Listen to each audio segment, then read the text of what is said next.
ทูหน่อยเลย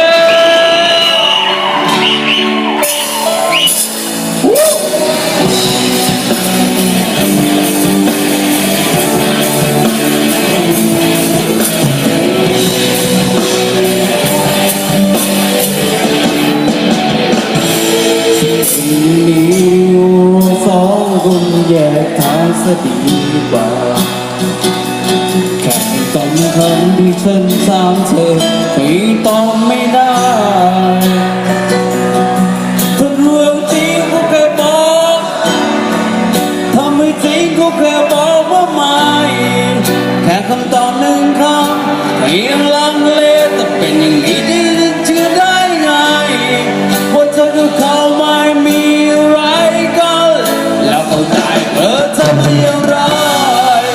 ถ้าเธอไม่เป็นคนให้ไปเธอเห็นฉันโง่นักหรือไงที่เขาโทรมาตอนได้อยู่กับฉันแล้วทำไมไม่รับสายจะบอกว่าสัญญาณไม่ดีไอ้ฉันว่ามาสัญญาณมากกว่าไหมแม้จับลงไปได้ไม่อายคนเลิกกันดีว่าต่างคนต่างไปหาคนใหม่ที่ผ่านมาถือว่าทำบุญทำเธอ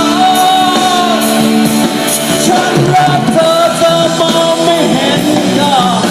สักวันจะต้องเสียใจร้องไห้และอย่ามาเสียดายอย่ามาเสียใจเอากัน